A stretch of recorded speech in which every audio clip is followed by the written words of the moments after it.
Hello साथीहरू, आज चाहिँ मैले ब्राइडल मेकअप कसरी गर्ने भन्ने ट्युटोरियल लिएर आएको छु। I hope you will like this video. यसमा चाहिँ के छ भन्दाखेरि मैले मेरो बहिनीलाई फकाएर पैसा दिएर मेकअप गरिदिन्छु भनेर फकाएको छु। त्यही भएर बहिनीले चाहिँ मानिरहेछ अनि त्यही भएर मैले उसलाई फर्स्टमा चाहिँ सबैभन्दा पहिला चाहिँ फेसमा मोइस्चराइजर अप्लाई गर्नुपर्छ। त्यसपछि प्राइमर अनि सबैभन्दा पहिला चाहिँ आइब्रो कोर्ने अनि त्यसपछि आइब्रो कोरिसकेर कन्सिलरले सेप दिने। आइब्रो कोरिसकेपछि कन्सिलरले त्यसलाई कट गरेर त्यसलाई चाहिँ सेपमा ल्याउने हैन। अनि त्यसपछि बहिनीले चाहिँ ऐना हेर्दै छिन्। आइब्रो चाहिँ कम्प्लिटली कोरिसकेपछि हामीले आँखा अथवा आई स्याडो बनाउनुपर्छ। आई स्याडो युज गरेर आई प्यालेट भन्छ हैन, आई प्यालेट। मेकअपको त्यति धेरै नलेज त छैन, अलिअलि सिकिरहेको, त्यही भएर हल्का एक्सपेरिमेन्टको लागि आज बहिनीलाई फकाएको छु। होप तपाईहरु हेरिदिनुहुन्छ मेरो भिडियो। अब मैले लगाएको जसरी नै यो परेलालाई चाहिँ आइब्रोलाई चाहिँ राम्ररी कोरिसकेर चाहिँ यसको सेप दिनको लागि अथवा कट गर्नको लागि कन्सिलर चाहिँ यसरी कन्सिलर ब्रसले लाउनुपर्छ।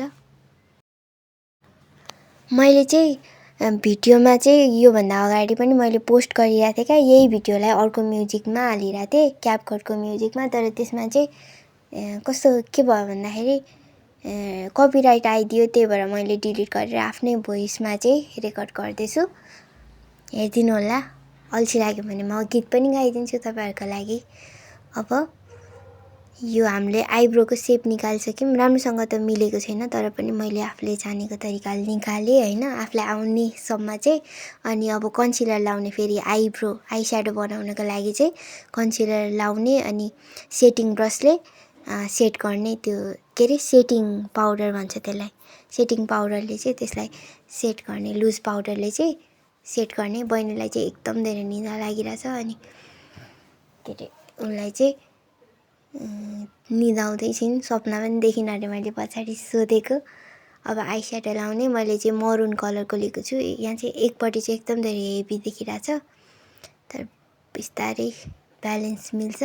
अब आई स्याडो चाहिँ एकदम मजाले ब्लेन्ड गर्ने, त्यसलाई आउट कर्नर इनर कर्नर गर्दै राउन्ड सेपमा घुमाउने पहिला। अनि अब यसलाई चाहिँ बिचमा आई स्याडो चाहिँ पुरा आँखामा लगाइसकेपछि कट गर्ने, कन्सिलरले नै कट गर्नुपर्छ बिचमा। त्यो आइबलको सेप अनुसारको के आइबलको सेपमा लगाएर चाहिँ कन्सिलर लाउने। अनि